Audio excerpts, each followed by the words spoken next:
Senior executive editor Sajith Mangas sir के पास और समझ लेते हैं कि उनको आज का बाजार पूरा सेटअप कैसा दिख रहा है। Good morning sir. सर, शुरुआत हमने ग्लोबल के साथ की थी, काफ़ी चर्चा हो गई है। मैं ये जानना चाह रहा था कि एफआईआईज ने एक दिन की छोटी सी खरीदारी के बाद वापस से फिर से बिकवाली शुरू कर दी है। हालांकि डीआईज का सपोर्ट लगातार मिल रहा है, लेकिन ये कब तक चलेगा? बाजार में इस तरह के ट्रेंड को आप कैसे देख रहे हैं? देखिए, एफआईआईज और डीआईज की जो ट्रेंड है वो पिछले 12 महीने से एक तरह से एक ही एफआईआईज बेच रहा है और डीआईज खरीद रहा है। और अगर हम कल का देखें तो थोड़ी सी एक्टिविटी देखी, इंस्टीट्यूशनल एक्टिविटी देखी गई। जो हमने थोड़ा सा ओवर सेलिंग देखा था बैंकिंग शेयर्स में, उसमें एक्टिविटी देखने को मिली।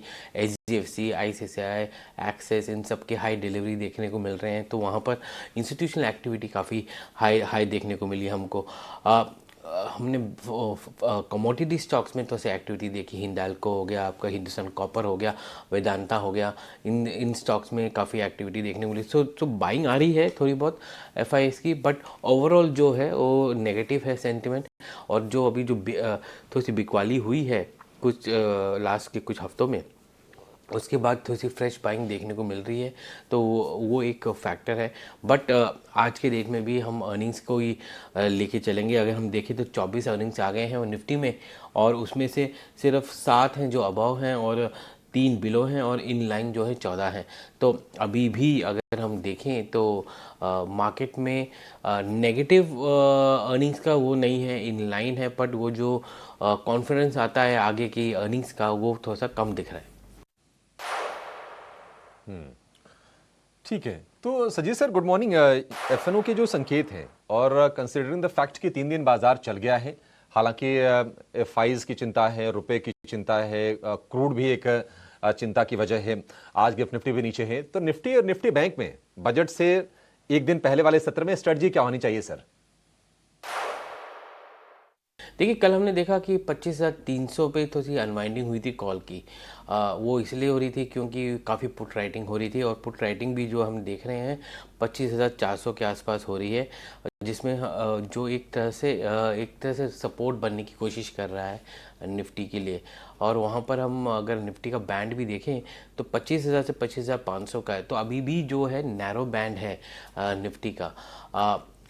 ये ऊपर जाएगा वो थोड़ा सा कहना मुश्किल है, क्योंकि अभी इसके लिए थोड़ी सी मोमेंटम चाहिए होता है, इसके लिए थोड़ी सी बाइंग इंटरेस्ट आनी चाहिए, और थोड़ा सा एक ट्रिगर होना चाहिए। और आज के डेट में जो सबसे बड़ा ट्रिगर है वो संडे को आ रहा है, जो कि बजट है। और बजट से पहले लोग अपनी पोजीशंस लेके बैठते हैं, और उसमें अगर हम देखें तो आप पिछले कुछ दिनों का पोजीशनिंग देखें तो लोगों ने डिफेंसिव या फाइनेंशियल्स में काफ़ी इंटरेस्ट लगाया है, जिसमें जहाँ पर हमने स्टॉक डिलीवरी हाई देखी है। कमोडिटी बेस्ड स्टॉक्स में तो ऐसी इंटरेस्ट आई है, जहाँ पर आपको हिंडाल्को हो गया, वेदांता हो गया, हिंदुस्तान कॉपर हो गया, वहाँ पर हमने काफ़ी इंटरेस्ट देखा है। तो ये सारे जो स्पेसिफिक इंटरेस्ट हैं वो वहाँ पर हमने बाइंग की इंटरेस्ट देखी है, बट बाकी सेक्टर्स में हमने उतना कुछ देखा नहीं है। तो अगर हम देखें तो निफ्टी अगर यहाँ से 26,000 की तरफ उछाल करेगा, तो उसके लिए एक बहुत बड़ा ट्रिगर चाहिए होगा, और वो ट्रिगर जो है क्या बजट ला पाएगा, वो एक सवाल है हमारे लिए अभी, क्योंकि बजट में उम्मीद ये है कि काफ़ी स्ट्रक्चरल रिफॉर्म्स आ सकते हैं, इनडायरेक्ट टैक्सेस को लेके आ सकते हैं। हम इतने सारे एफटीए साइन कर रहे हैं, जिसकी वजह से हमको कुछ रिफॉर्म्स अपने खुद करने पड़ेंगे, इकोनॉमी को खोलना पड़ेगा।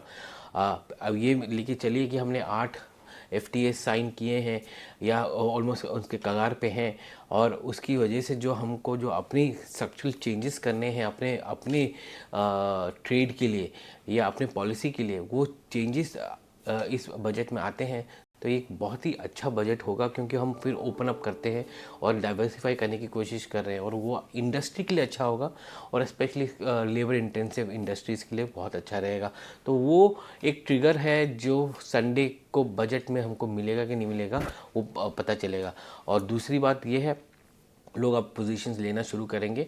संडे को अगर हम देखें तो आपकी ट्रेडिंग तो होगी, इंस्टीट्यूशन कम रहेगा, बट ये देख के चलिएगा कि आपने अगर आज खरीदा तो आप जो निवेशक बाय टुडे सेल टुमारो करते हैं, BTST जिसको कहते हैं, वो नहीं कर पाएंगे, क्योंकि आपने जो आज ख़रीदा उसकी डिलीवरी जो है मंडे को होगी, और आपने जो संडे को ख़रीदा उसकी डिलीवरी जो है अगेन मंडे को नहीं, ट्यूसडे को होगी।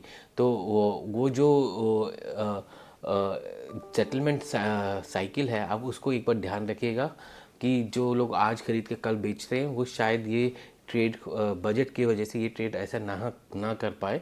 तो उसके लिए ज़रा कॉशियस रहिएगा कि कैसे आप ट्रेड करें इसको। ओके सर, ये वेदांता के नतीजे अनुमान के मुताबिक दिख रहे हैं, ऐसे में आपका टेक क्या है? किस तरह की सलाह आप देंगे यहाँ पर जो निवेशक हैं उनके लिए? देखिए, वेदांता के नतीजे अनुमान के मुताबिक थे, कमोडिटी प्राइसेस ऊपर हैं तो उनके लिए एक अच्छा सा फिलअप मिला। एल्यूमिनियम के प्राइसेस भी थोड़े से फर्म दिख रहे हैं, तो उनकी मार्जिन्स भी अच्छे दिख रहे हैं।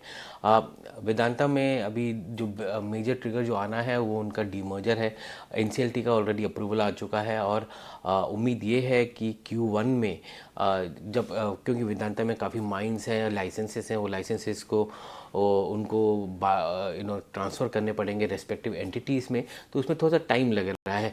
तो उम्मीद ये है कि अप्रैल तक ये हो जाएगा, और मई में ये पूरा डीमर्जर जो है इफेक्टिव हो जाएगा। तो 4-5 कंपनियां बन जाएंगी और डीमर्ज हो जाएगा। तो बैलेंस शीट में एसेट ट्रांसफर्स और लाइसेंसेस को जो ट्रांसफ़र करना वो सब चीज़ें चल रही हैं।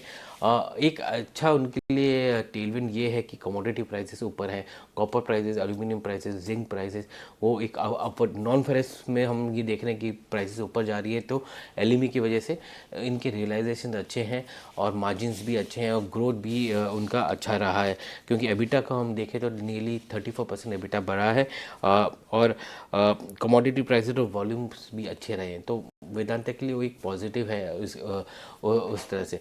डेट लेवल जो एक कंसर्न रहा है वो थोड़ा सा कम है। डेट में ज़्यादा बढ़त नहीं देखने को मिल रही है हमें। $6.8 बिलियन का टोटल डेट है उनके बुक्स में। वो थोड़ा सा बढ़ जाएगा सारे कंपनियों के बीच में, बट लेवल जो है डेट का वो भी कंफर्टेबल है आज के डेट में।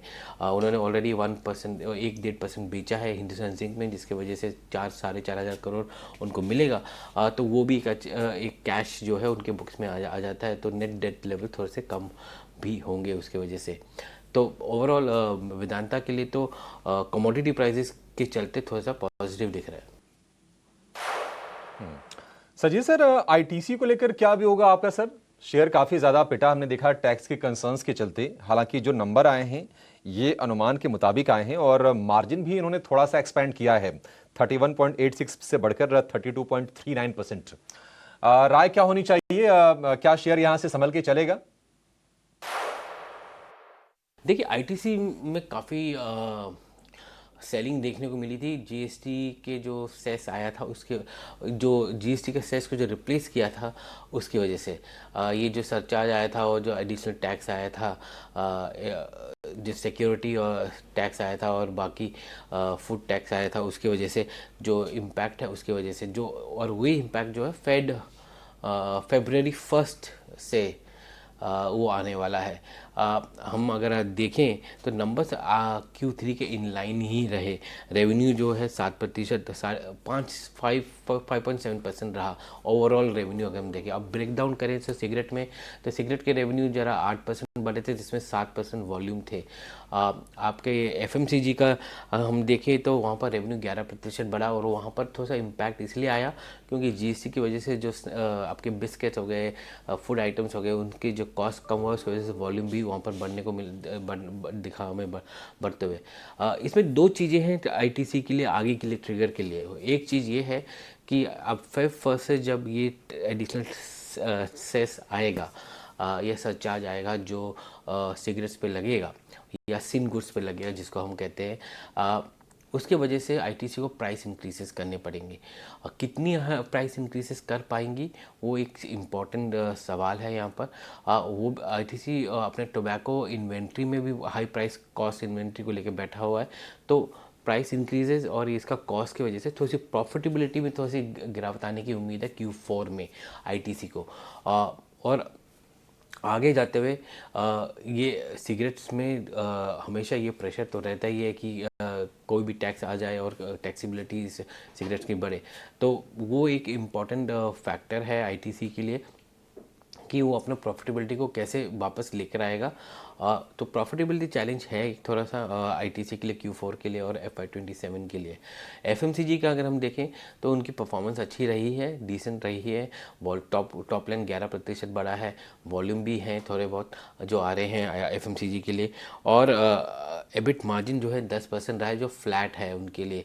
तो वो भी एक इम्पॉर्टेंट चीज़ है एफएमसीजी के लिए। हम ओवरऑल आईटीसी को देखेंगे तो उसमें मल्टीपल बिजनेसेस आते हैं, सिगरेट आता है, एफएमसीजी आता है, पेपर बोट्स आता है, बाकी भी आते हैं। बट ये दो ड्राइवर्स हैं। सिगरेट की वजह से थोड़ी सी प्रेशर आएगी प्रॉफिटेबिलिटी पे, क्योंकि आईटीसी का बिगेस्ट मार्जिन जो होता है सिगरेट से आता है, और सिगरेट में तब ये टैक्स आएगा तो वॉल्यूम गिनने की उम्मीद है, क्योंकि सिगरेट के दाम बढ़ेंगे और कितने दाम वो पास ऑन कर पाएंगे वो एक फैक्टर रहेगा आईटीसी के आगे के प्रॉफिटेबिलिटी पे। अच्छा, चलिए, तो आईटीसी को लेकर तो ये बात हुई, लेकिन सर स्विगी के भी रिजल्ट जो थे वो मिले जुले नतीजे थे, इसको लेकर क्या रणनीति होनी चाहिए सर?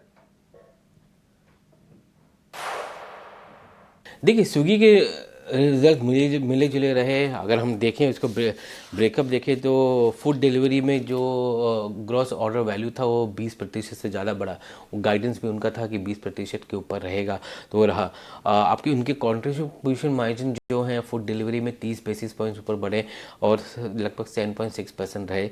और एबिटा मार्जिन जो है adjusted EBITDA margin 20 basis points ऊपर जाके 3% के आसपास रहे। क्विक कॉमर्स में एक प्रॉब्लम आ रही है उनके लिए। ये प्रॉब्लम ये है कि वहाँ पर हाइपर कंपटीशन आ गया है। ये जो चीज़ है ये इटर्नल ने भी बताया और स्विगी ने भी बताया। इसका मतलब ये है कि जो नए प्लेयर्स आए हैं, डीप पॉकेट वाले प्लेयर्स जो मार्केट में आए हैं, आपके रिलायंस हो गए, बिग बास्केट हो गए, या बाकी जो नए प्लेयर्स आ रहे, जेप्टो है, उसके वजह से काफ़ी कंपटीशन इरेशनल हो गया है, वो बोल रहे हैं। और वो उसका इम्पैक्ट जो है स्विगी के हिसाब से उसका इम्पैक्ट रहेगा। अगर हम क्विक कॉमर्स का नंबर्स देखें तो नवंबर में इनका जो नेट ऑर्डर वैल्यू था वो 11% गया, और क्वार्टर ऑन क्वार्टर स्विगी बोल रहा है कि अब Q4 में 11% नहीं होगा, उससे नीचे रहेगा। तो उसने अपना ऑलरेडी एक वार्निंग दिया है कि आपका जो ग्रोथ है QC में वो नीचे रहेगा। दूसरी बात ये कि स्विगी ने ये भी कहा कि उन्होंने कुछ कस्टमर फेसिंग एक्टिविटीज़ की थी ताकि वो बूस्ट मिले उनको, अब वो उसको डिसकंटिन्यू करेंगे। क्या किया था उन्होंने ये किया था कि आपके डिलीवरी चार्जेस जो हैं स्मॉल वैल्यूज़ में हटा दिए थे ताकि एक तरह से वॉल्यूम पुश मिले या वो नए कस्टमर्स अंदर आ जाए, पर उसका जो इम्पैक्ट है उनको नहीं दिख रहा है, इसलिए उसको और डिसकंटिन्यू करेंगे। तो उसकी वजह से जो लॉसेस आ रहे हैं वो थोड़े से कम होंगे। बट अगर अब हम इस बार का हम इनके लॉसेस देखें तो 1000 करोड़ के आसपास का इनके लॉसेस हैं, और कंट्रीब्यूशन मार्जिन जो है नेगेटिव 2.5% का रहा। इन्होंने एक गाइडेंस दी थी कि Q1 में कंट्रीब्यूशन मार्जिन ब्रेक इवन होंगे। ये गाइडेंस के में टिके हुए हैं, बट स्ट्रीट को नहीं लगता कि वो Q1 के कंट्रीब्यूशन ब्रेक इवन गाइडेंस को मीट कर पाएंगे। तो वो एक इम्पॉर्टेंट फैक्टर रहेगा। 16,000 करोड़ का कैश है इनके बुक्स में, तो वो एक उसमें कैश की प्रॉब्लम नहीं है। आपने देखा कि 18,000 करोड़ कैश इटर्नल के पास भी है, तो इन दोनों के पास कैश की प्रॉब्लम नहीं है। पर profitability growth path quick commerce के लिए एक चैलेंजिंग फैक्टर हो गया है, और इसकी वजह से जो ओवरऑल प्रॉफिटेबिलिटी है कंपनी का वो भी थोड़ा सा पुश हो जाता है आगे के लिए। तो वो एक इम्पॉर्टेंट चीज़ है जो आपको नज़र में रखनी पड़ेगी कि प्लेटफॉर्म्स अच्छे हैं, प्रॉफिटेबिलिटी की जो विजिबिलिटी है, जो एक्सपेक्ट कर रहे हैं कि जल्दी होगा वो नहीं होगा, क्योंकि वो डार्क स्टोर्स में इन्वेस्ट कर रहे हैं। जैसे आप इन्वेस्ट करेंगे वो आपके खर्चे बढ़ेंगे और आपके लॉसेस बढ़ेंगे। वो किस तरह से उसको आप इंटरनली वो उसको मैनेज कर पाएंगे, वो एक इम्पॉर्टेंट फैक्टर रहेगा स्विगी के पूरे एक्सपेंशन में और प्रॉफिटेबिलिटी के उसमें। बट वैल्यूशन वाइज ये अभी भी 40% ईवी टू एबिटा का जो वैल्यूशन है इनका कॉमर्स का 40 टाइम्स से ज़्यादा है। और आज की डेट में जब तक इनका एबिटा बढ़ता नहीं है वो थोड़ा सा प्रॉब्लमेटिक रहेगा। बट ग्रोथ दोनों में दिख रही है, पर थोड़ी सी स्लो डाउन आने वाली है Q4 में फॉर क्विक कॉमर्स अगर स्विगी को देखें तो। सजीद सर बहुत शुक्रिया बाजार को लेकर व्यू शेयर करने के लिए, और जो नतीजे आए हैं उनमें स्ट्रेटजी क्या होनी चाहिए ये भी हमारे दर्शकों को आज बताने के लिए। तो चलिए हमारे एक्सपर्ट्स हमारे साथ जुड़ गए।